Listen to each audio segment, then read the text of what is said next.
안녕하세요. 얼마 전 파혼하게 된 저희 이야기를 하러 왔습니다. 정확히는 세상에 온갖 똑똑한 척은 다 하더니 속이 뻔히 보이는 잔머리 굴리다가 파혼당한 제 남자친구 이야기를 해보려고요. 연애하면서 다퉜던 적이 한 번도 없던 게 아니다 보니 어느 정도 서운한 일이라면 그러려니 하고 넘길 수 있었어요. 그런데 이건 뭐 결혼하는 김에 한몫 잡아보려고 작정이라도 한 건지. 속이 뻔히 보이는 사람인데 몇 년을 연애했던 간에 그걸 알고도 결혼하면 평생을 두고 후회했을 거예요. 아버지 안 계신다고 해서 제가 팔려가듯 결혼을 하는 것도 아닌데 말이죠. 끝까지 아득바득 우기는 통에 그나마 남아있던 정남이까지 뚝 떨어져 버려서 이참에 시원하게 정리했습니다.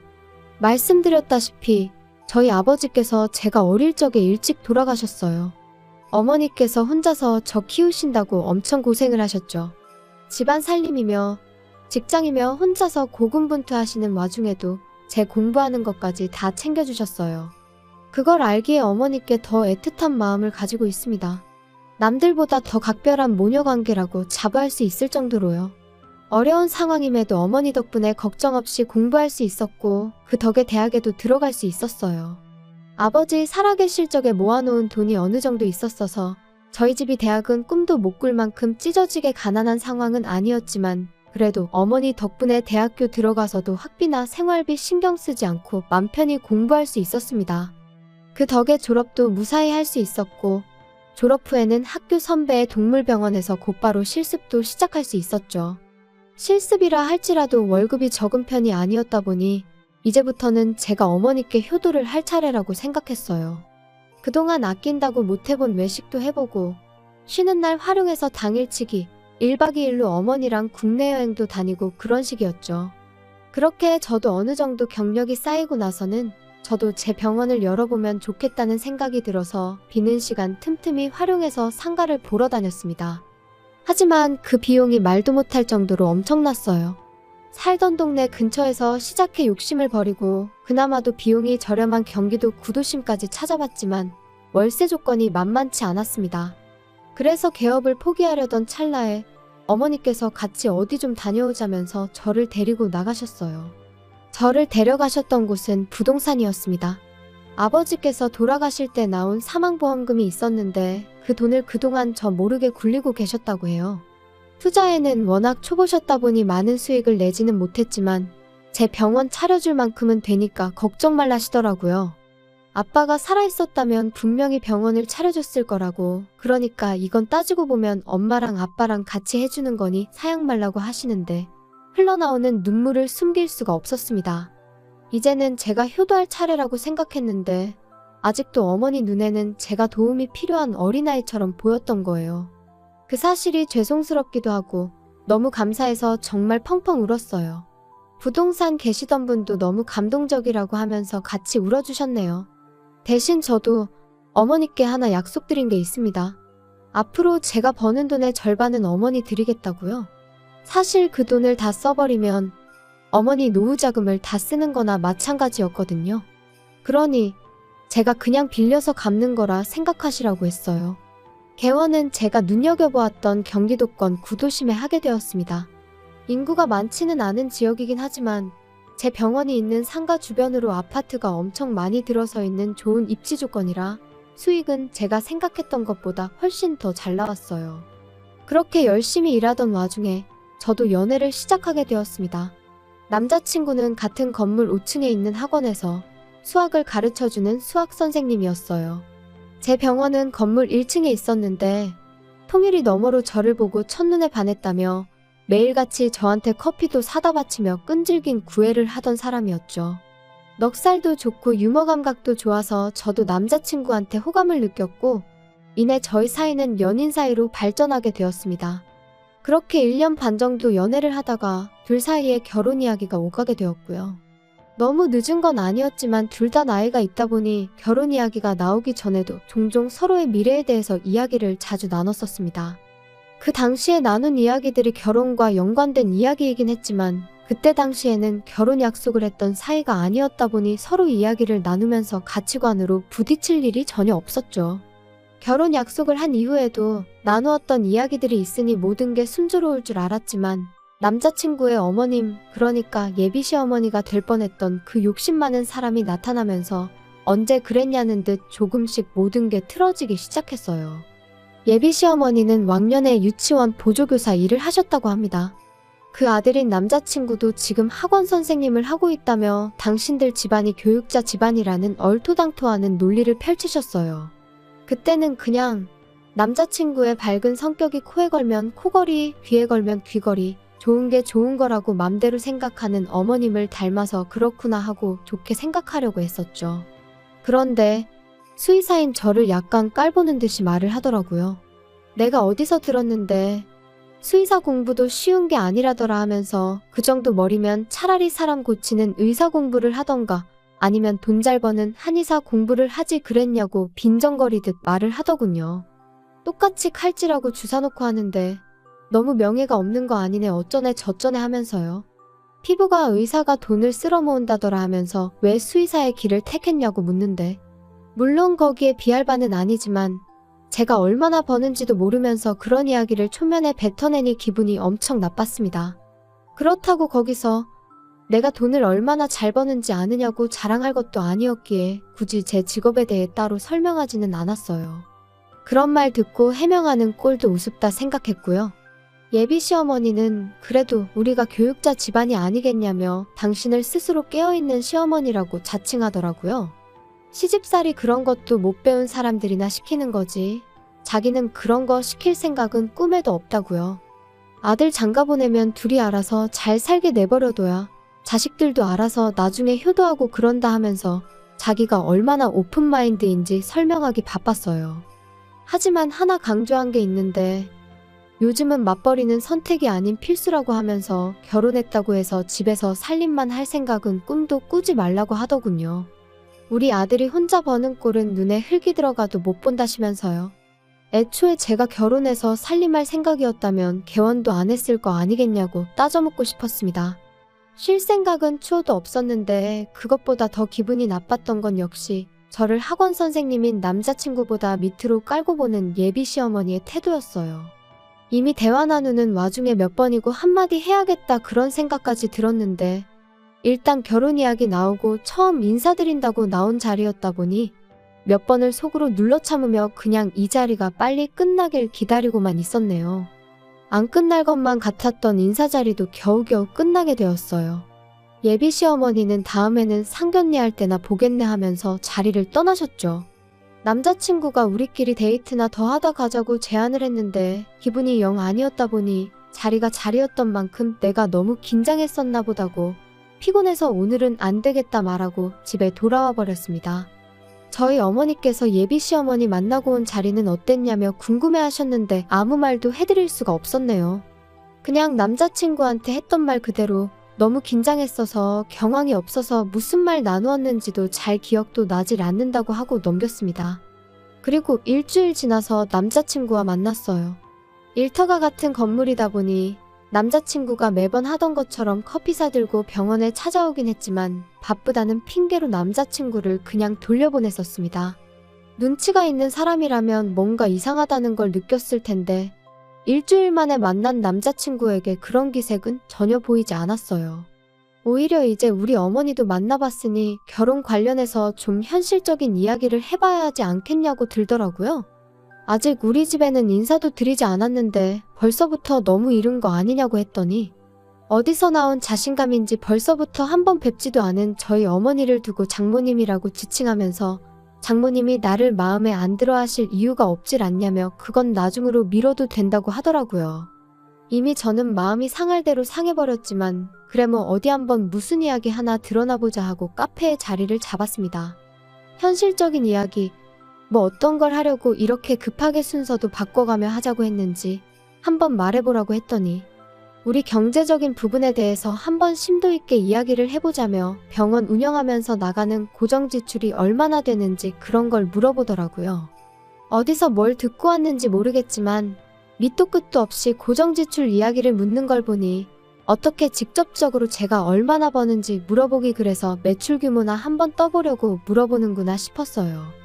그래서 제가 말 한번 잘했다고 당신은 학원 선생님 하면서 받는 월급이 얼마나 되는지부터 먼저 말해보라고 했습니다. 남자친구는 자기가 뒤로 과외를 해주고 있는 것까지 포함하면 한 달에 350 정도 번다고 하더라고요. 자신있게 자기 정도면 또래 중에서 잘 버는 편에 속한다고 하면서 자부심을 갖고 있더라고요. 제가 개원하기 전 선배 밑에서 일할 때 받던 월급보다 낮은 금액이었어요. 개원한 지금은 비교할 것도 못 되었고요. 제 월 수입을 공개를 해서 기를 눌러줄까 하다가 그냥 물어본 대로 가감없이 있는 그대로 말해줬습니다. 어차피 말해줘봐야 고정 지출을 가지고 제가 얼마나 버는지 유추하는 건 불가능에 가까웠으니 말이에요. 제 예상대로 제가 얼마나 버는지 궁금해하는 것 같았는데 직접적으로 말을 안 해주니 도무지 감도 안 온다는 눈치였습니다. 단도직입적으로 얼마를 버는지 물어보려고 말을 이래저래 돌려댔는데 눈치는 챘지만 일부러 말은 안 해줬어요. 저희 어머니 만나는 것도 건너뛰고 돈 이야기부터 하자고 하는데 도무지 신뢰가 가질 않아서였기 때문입니다. 아무튼 제가 계속 대답을 회피하니 남자친구가 더는 안 되겠는지 숨겨둔 비장의 카드를 꺼내들더라고요. 우리 결혼하면 자기가 신혼집을 해오겠다면서요. 그런데 그 해오겠다는 신혼집이 이야기를 들어보니 지금 혼자 살고 있는 오피스텔을 말하는 거였습니다. 남자친구가 원래 본가는 서울인데 직장 출퇴근하기가 여간 불편해서 이쪽 동네에 새로 지어진 오피스텔을 전세 대출로 살고 있었거든요. 직장에서 걸어서 5분 거리이기도 하고 이보다 신혼집으로 더 좋은 조건이 어디 있겠냐고 하더군요. 대출도 정부 지원 상품이라 금리도 싸게 받았고 풀옵션의 8평이긴 하지만 복층 구조라서 실내도 넓게 빠졌다고 자랑처럼 말을 하더라고요. 저도 신혼부부라고 해서 무조건 아파트 자가로 들어가서 시작해야 한다고 생각하는 사람은 아니었으니 그 부분에 대해서는 오케이 했습니다. 처음부터 크게 시작하는 것보다 작게 시작해서 조금씩 넓혀가는 것도 나쁘지 않겠다 싶었거든요. 그런데 말이 점점 이상한 쪽으로 흘러가더라고요. 벼랑간 남자친구가 혼수는 어떻게 해올 거냐며 생각지도 못한 이야기를 꺼내왔거든요. 당신 오피스텔 풀옵션이라고 하지 않았냐, 그리고 8평짜리 오피스텔에 무슨 가구를 놓겠다고 혼수 이야기를 하느냐고 되물었어요. 남자친구는 당장은 안 쓰더라도 남자가 집을 해오는데 여자가 혼수를 해오는 건 기본 중에 기본 아니겠냐고 되묻더라고요. 아니, 풀로 대출받아서 전세로 살고 있는 집을 가지고 자기가 집을 해온다고 말을 하면서 나는 내 돈으로 혼수를 해오라는 게 말이나 되냐고 따졌죠. 또 자기가 불리해졌다 싶었는지 제 말에는 입을 싹 닫더라고요. 한참 두 사람 사이에 정적이 일다가 남자친구 혼자 안달이 나서는 횡설수설 끝에 본론을 딱 말해왔습니다.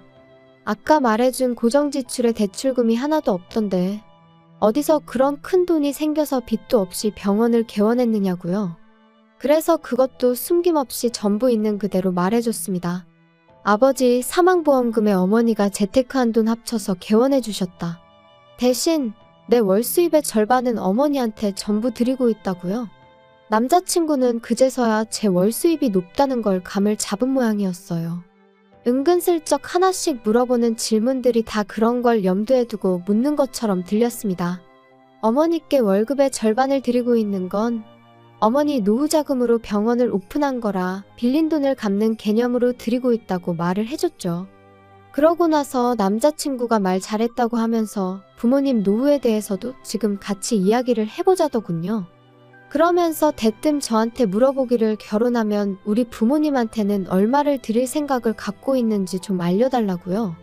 또 뭔 소리를 하나 싶어서 당신 월급 350에서 얼마를 드리려고 그런 말을 꺼내냐고 물었더니 당신은 장모님께 수입의 절반을 드리고 있다는데 나도 200 정도는 드려야 하지 않겠냐고 하더군요. 그래서 제가 그럼 양가에 매달 400씩 드려야 한다는 소린데 그러면 양가 부모님한테 드리는 돈만 해도 당신 월급보다 더 많아지는 거라고 따졌죠. 그랬더니 남자친구가 정색을 하면서 왜 400이냐고 내가 200 드린다고 하지 않았냐고 따지고 들더군요. 당신이 먼저 부모님께 얼마 드릴지 묻지 않았냐고 당신 집에 200 보내면 나도 우리 집에 똑같이 200 하는 게 이치에 맞는 거 아니냐고 바로 따졌습니다. 그랬더니 아까까진 얼굴 한번 못 본 우리 엄마를 장모님이라고 부르던 남자친구가 마음이 급하니까 본심이 나왔는지 니네 엄마는 지금 네 월 수입의 절반을 받는다고 하지 않았냐고 하는 겁니다. 내가 말해주지 않았냐. 우리 어머니께서 노후자금 털어서 병원 차려주신 거고 나는 지금 그 돈을 갚고 있는 거라고요. 남자친구는 대번에 가족끼리 그런 게 어딨냐며 맞받아치길래 당신 어머님은 그럼 아들 월급의 절반도 넘는 금액을 진짜 용돈으로 받아간다 하시더냐고. 그런 가족은 세상에 또 어딨느냐고 제가 반격을 했어요. 남자친구도 자기가 얼마나 얼토당토하는 억지를 부리고 있는지는 어렴풋이 알고 있는 것 같더라고요. 그러면서 저한테 역으로 제안한 게 너네 집은 엄마 혼자니까 반만 드려도 되는 거 아니겠냐며 자기 집에 200 드리고 저희 집에는 100만 드리자입니다. 솔직히 그것도 넉넉하게 쳐준 거라고 하더군요. 자기네야 부모님 두 분 다 계시니 외식도 더 자주 하고 외출도 더 자주 할 텐데 돈이 넉넉히 필요한 게 당연한 거지만 장모님은 혼자 계시니 돈 쓸 일도 거의 없지 않냐고 하더라고요. 식당도 혼자 오는 사람은 안 받아준다고 외식할 일도 없고 그렇다고 혼자서 여행을 다니시겠냐 뭘 하시겠냐면서요. 이야기하는 내내 싸우고 싶지 않아서 그냥 참고만 있었는데 너무 어이가 없어서 뭐 그딴 계산 방식이 다 있냐고 그럴 거면 차라리 생활비만 절반씩 내고 각자 수입은 알아서 관리하는 걸로 하자고 했어요. 부모님도 자기 여유도 내서 마음에서 우러나오는 만큼 하면 되는 거 아니겠냐고요. 그랬더니 부부 사이에 그게 가당키나 하냐며 그렇게 다 각자 할 거면 룸메이트로 살지 결혼은 왜 하는 거냐고 큰 소리를 떵떵 치는 겁니다. 그리고 그때 저도 정신을 차렸어요. 이미 대화로는 해결할 수 없는 상황까지 와 있다는 걸 그제서야 알았습니다. 결혼하고 나면 내 돈을 자기 집에 퍼줄 생각뿐이구나 라는 사실을 말이죠. 그도 그럴 것이 생활비다 뭐다 이런 거 다 주고 나면 남자친구 월급으로는 자기가 쓸 자기 여윳돈을 전부 포기하고 부모님께 드려야 하는 거나 마찬가지잖아요. 난데없이 우리 집에 인사하는 것도 건너뛰고 돈 이야기부터 하자고 했을 때부터 알아봤어야 했는데 싶었죠. 더 하고 싶은 이야기는 없고 결혼에 대해서는 우리 조금만 더 생각해보자고 하고 자리에서 일어났어요. 남자친구가 병원에 자꾸 들러서 이야기 좀 하자길래 이러지 좀 말라고 자꾸 찾아오면 영업방해로 경찰에 신고하겠다고까지 했습니다. 그 후로 일주일 조금 지나서 남자친구 어머니한테서 전화가 왔어요. 전화 받으니 저를 우리 며느리라고 부르시더라고요. 남자친구한테 이야기 못 들으셨냐고 결혼 이야기는 다시 신중하게 생각해보기로 했다고 대답했죠. 남자친구 어머니는 이대가 교육자 집안인 곳과 사돈 맺기가 어디 쉬운 줄이나 아냐고 하더라고요. 아들한테 이야기 들어보니 그깟 돈 몇 푼 때문에 투닥거리 한 것 같은데 그거 아끼려다가 우리 아들 놓치고 평생을 후회할 수도 있다길래 제가 한마디 했습니다. 내 수입이 얼마인지도 모르고 깔보다가 어디서 수의사 돈 잘 번다더라 하는 이야기 듣고 아들 시켜서 제 돈 빼먹으려고 하셨던 건 아니냐고요. 공부만 하느라 사람을 세상 물정도 모르는 호구로 생각하셨나 본데 제가 바보도 아니고 믿지는 장사는 하기 싫다고 제 돈으로 재미 좀 보려고 했나 본데 누가 누구를 놓치고 평생을 후회할지는 한번 두고 봐야겠다고 한마디 해줬습니다. 그리고 어디 가서 교육자 집안 그런 말도 하지 말라고 했어요. 아들이 수학 선생님 하고 있으면 뭐하냐고 문제집은 잘 풀어도 돈 계산 그렇게 못하는 사람은 처음 봤다고요. 그런 사람들이 자기를 교육자라고 하고 다니니까 사람들이 요즘 선생님들 우습게 보는 거 아니겠냐고 진심 어린 충고 한마디 해주고 전화 끊어버렸습니다. 이번 일로 하나 배운 게 있다면 무작정 대화를 길게 한다고 해서 답이 나오는 게 아니라는 것 같네요. 애초에 풀대출 받아서 살고 있는 전셋집을 두고 그것도 8평 원룸을 신혼집 해오는 거라고 혼수는 뭐 해올 거냐 물을 때부터 걸렀어야 했는데 어떻게 대화로 풀어보겠다고 제 시간 쏟고 마음 쏟고 그랬는지 모르겠어요. 어머니 혼자시라고 생활비도 반만 드려야겠다던 것도 다시 생각해보니 어이가 없네요. 아무리 연애할 때 좋은 기억만 있는 사람이라도 연애랑 결혼은 확실히 다른 것 같습니다. 저는 운이 좋았던 것 같아요. 이런 이상한 사람인 거 본격적으로 결혼이 진행되기 전에 바로 알게 되었으니 말이에요.